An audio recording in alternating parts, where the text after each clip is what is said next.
Elden Ring. It's finally here and people are losing their minds. And first off, before you get your titties twisted over the title of this video, I'm not hating on the game. Look, it's a bloody good game, don't get me wrong, but I'm just a bit torn over the perception and how everybody seems to be frothing out their cocks over this like they've never seen a good game before or something. And I'm gonna be straight up honest with you guys, I've played Bloodborne, Sekiro, even Dark Souls before, and they're not my kind of game, and I understand why people love these games. I don't hate them or anything. They frustrate me, bring out the true fucking Aussie in me, and I get bloody mad and I want to punch and hip and shoulder some cunt. But this one's actually a bit different, and I like it more than the previous games in From Software stuff. However, what I will say is, and I'm going to say this quietly, it might be the easiest game of all their games, but at the same time, the best game of all their games. If you get what I mean, but it still makes me furious. It still makes me want to throw my controller everywhere sometimes, because, Now, even though it makes me want to throw my controller across the room, I want to state this. When you do finally actually achieve what you've been fighting for, you've been fighting for like an hour or 2 hours against the boss because you suck at this bloody game and you suck at all these games, it's one of the most rewarding feelings that I've ever felt, but at the same time, I do remember where I felt this before, and it's in video games like 10 or 15 years ago, and I'm going to circle back to this. Anyway, Elden Ring, it has some good aspects, and I enjoyed what I played so far. Like, obviously, I haven't finished it, probably nobody really has, unless you just got nothing else to do in your life. And I probably won't finish this, sadly. I'm going to try, but it's just such a massive game, honestly. And I don't know how big it will be, because that's the beauty of this kind of game and this new open world setting. But the thing that keeps circling back to me is the hype. The hype for this game is just stupid. It's so over the top. And I get it. I get where people are coming from, but it seems like people have seriously forgotten what good video games are meant to be. And I'll clarify something. I don't hype myself up for games anymore. I stopped that like 5 or 10 years ago, probably more like 5 or 7 years ago, because I used to get hyped up about so many games, about trailers, even gameplay and stuff that you'd see from E3 or Gamescom, whatever like that. Like, I would just go into these events and I'd see these games, I'd be like, oh my god, I get so hyped, and then they'd come out and they'd be unfinished, they'd have bugs, they just weren't what you thought they were. And that's why I just don't hype myself up about games anymore. I also don't even watch movie trailers anymore. Like, I'll watch like the first 20 seconds, and if I'm like, that's good or that's bad, then I decide and I switch it off, because it ends up ruining it and I get overhyped or whatever. But back to video games, yeah, there's just been way too many disappointing AAA games that have come out over the past 10 or so years. Seriously, think about all those games that you really thought were going to be amazing, and then they just weren't. I'm not going to name any, because then people are going to be like, no, that was my favorite game, dude. But in reality, it could have been way better, but video game companies are just trying to make money. Anyway, I don't want to get into all that, but seeing all these reviews that are like 10 out of 10, 5 out of 5, 100 out of 100, whatever the bloody score is, they're perfect scores, which don't actually make any sense, because this is not a perfect game, and it's just a representation of what people have been clinging and wanting for forever, and it's a good game. Something that's new, something that's actually trying to challenge the video game player that has been waiting for something for so freaking long! I'm getting frustrated because of the game, not because of this video or anything. Like, I'm just letting my frustrations out now from earlier when I was... But you see how I'm losing my mind, right? I'm losing my mind right here. People seem to be doing the same thing about this game, like, it's the most perfect game of all time and all this crap. Like, it's good, it's great, it's a bloody nice game, but the hype, it doesn't make any sense. It's like you've never done anything like worthy with your time before, cunt. Remember when games used to be truly challenging, dynamic, and rewarding like they were back in the day?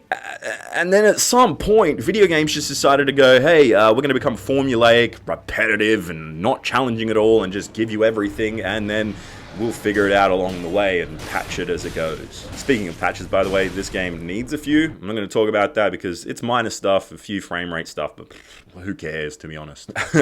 Actually, I care, and I think you care too, because when there is a frame rate drop and you got this much health, like this much bloody health left, that frame rate, okay, From Software, You get from your software into the bloody game and get in there. But anyway, back to my point here. It seems like people forgot what it's like to play a truly challenging game that will reward you when you do something and figure out how to actually do it after trying it a million times.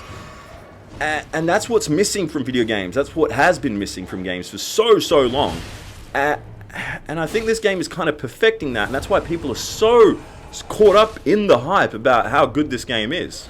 And they're claiming it's the best game of all time or whatever. We've clearly been thirsting for something like this, and it's showing. It's showing all over social media. It's showing all over everywhere. I don't know where else, but I don't live anywhere besides social media, sadly. But people are thirsting for games like this, and this is a message to all developers and publishers, especially publishers out there. Stop trying to be money grubbing little, don't know how far I can take words on this, even though I say the C-bomb, because I'm an Aussie, it's just how we are, bloody got a share in here, Anyway, I don't know where I'm going with this, but I do know that companies need to start going, hey, if people are loving games this much when they're actually made so well and challenging and beautiful and just so intricate, why don't you just start doing that with every bloody game?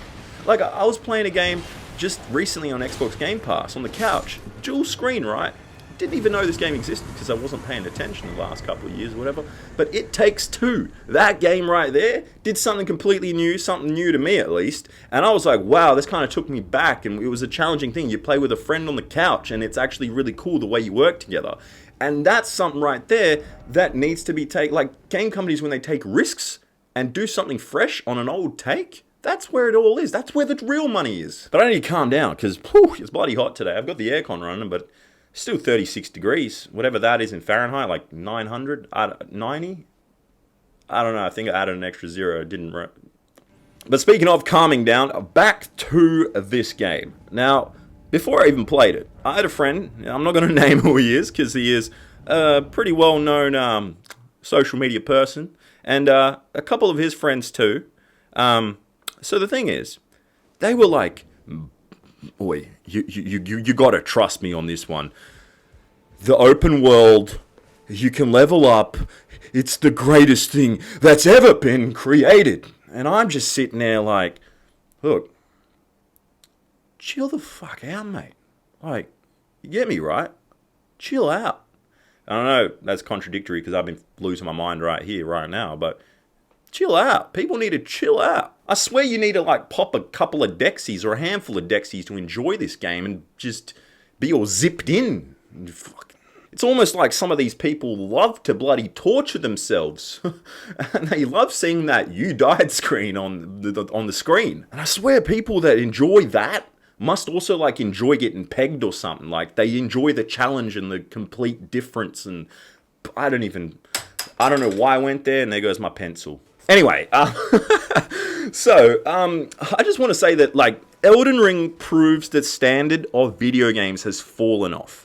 The creativity behind video games has fallen off. They all follow very similar formulas, and once they figure out what works, they keep doing the same thing. If you play Elden Ring, you will know that once you're actually going down one part of the map is completely different to another part and how it actually works, and it actually takes you down different paths where it's actually completely a whole new experience, and you have to figure out how to do things in a different way, unlike where you're playing an open world game in other games, and you're just like, hey, hold on, I've done this same thing, I've just traveled to a different location, and there's a different color here. This is totally different. You have to start actually using your brain for once, That's really cool that they've done that, because it makes you think, but it also does waste a whole lot of time, but it is rewarding at the end once you bloody get through it all. And I will say that the open world is probably the best part of the design of this game, because previously, like I mentioned, I've played those other games in the past, and they're really frustrating. I'm just thinking back to them. That's why I just never completed any of them. And the thing about those is, it was really hard, because now you've actually got this open world where you're learning through the open world, if I could put it in those words, and you're able to level up too, and you're able to learn new things, so that when you do have those big battles, you know what to do, and you figured out a few things, and it actually kind of helps you along the way. And that's why I say it's the easiest game in the whole series, I guess, in the whole genre. if a game like Elden Ring, or even Elden Ring itself, was released back in the day, right? No one would really talk about it the same way they are right now. Like, seriously, think about it. It just wouldn't be. That's my real point here. I think it's just been so long that now people have lost their minds and lost the track of time and they're going, oh yeah, whoa, what's this? I bloody love it. It's the greatest. 10 out of 10, buddy. That pretty much does it for my thoughts on Elden Ring. Just to clarify, I am not hating on the game. I enjoy it, but I don't like this overhype madness surrounding the game. Look, it's a good game, but it's clearly showing signs that people have been thirsting for something challenging and something that actually brings them back to what made them fall in love with video games. And I see that within the community, and hopefully now publishers and developers see that also. But people, you gotta stop saying this is the greatest and all this. It's good. Really good, but it ain't perfect, alright? Stop these 10 out of 10 scores. And I know it's trivial, but just how I see it and how I bloody call it, alright? Seriously, I feel like if I keep playing this game and the way it's going, I'm going to end up looking like Pete Davidson or something by the end of it, like half dead. He looks like he has butthole eyes.